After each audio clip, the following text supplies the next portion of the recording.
લોકમત ન્યૂઝમાં આપનું સ્વાગત છે। 26મી એપ્રિલે વડોદરા મહાનગરપાલિકાની ચૂંટણી યોજાઈ હતી અને 28મી એપ્રિલના રોજ પરિણામો સામે આવ્યા છે, જેમાં ભારતીય જનતા પાર્ટી પોતાની બેઠકો જાળવી રાખવામાં સફળ રહી છે। 6 સીટોને છોડતા તમામ બેઠકોએ ભારતીય જનતા પાર્ટી અને એક બેઠક ઉપર અપક્ષની જીત થઈ છે।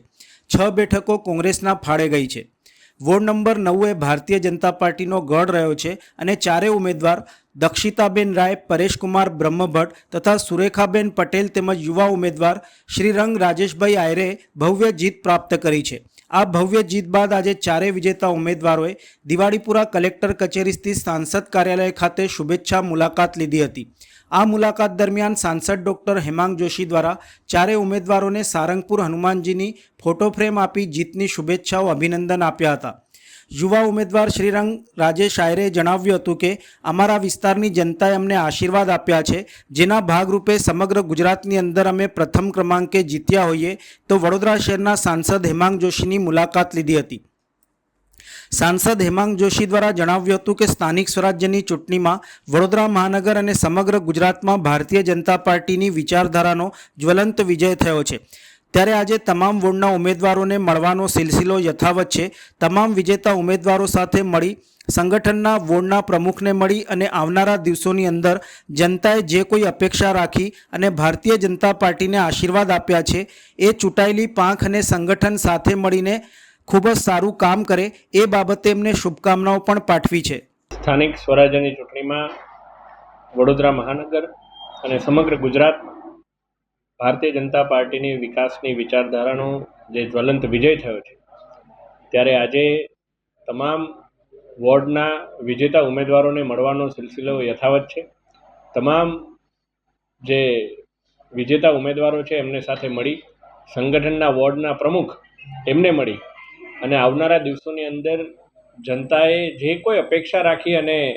ભારતીય જનતા પાર્ટીના આશીર્વાદ આપ્યા છે એ ચૂંટાયેલી પાંખ અને સંગઠન સાથે મળી અને ખૂબ સારું કાર્ય કરે એ બાબતે એમને શુભકામનાઓ પણ પાઠવી છે અને સૌ સાથે મળી અને વિકસિત વડોદરાથી વિકસિત ગુજરાત અને વિકસિત ગુજરાતથી વિકસિત ભારતના સંકલ્પને સાકાર કરવા માટે કટિબદ્ધ થઈએ એ બાબતે સૌને સંકલ્પબદ્ધ કર્યા છે। સમગ્ર વડોદરા શહેરની અંદર જ્યારે થોડાક દિવસો પહેલાં જ્યારે વડોદરા મહાનગરપાલિકાની જ્યારે ઇલેક્શન હતું અને એ ઇલેક્શનની અંદર જ્યારે સમગ્ર વડોદરા શહેરની અંદર ભગવો લહેરાયો છે અને તમામ સીટો પર 6 સીટોને છોડતા તમામ સીટો પર જ્યારે ભારતીય જનતા પાર્ટીનો ભવ્ય વિજય થયો છે, ત્યારે અમારા જે વોર્ડ નંબર 9 છે અમે ચારેય ઉમેદવાર હતા અને એવી જ રીતે જ્યારે વિજેતા બન્યા છે, અમારા વિસ્તારની જે તમામ જે પ્રજા છે, તમામ જે લોકો છે તેમને અમને જન આશીર્વાદ આપ્યા છે અને જન આશીર્વાદના ભાગરૂપે સમગ્ર ગુજરાતની અંદર જ્યારે પ્રથમ ક્રમાંકે અમે જીત્યા હોઈએ તો વડોદરા શહેરના અમારા સાંસદ શ્રી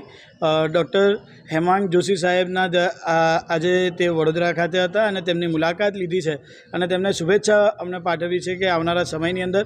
વોર્ડ નંબર 9 ફક્ત ને ફક્ત વિકાસની દૃષ્ટિએ, સેવાકીય દૃષ્ટિએ આગળ વધે તે એક જ હેતુ સાથે તેમને આજના દિવસે અમે શુભેચ્છા મુલાકાત કરી છે અને તેમને પણ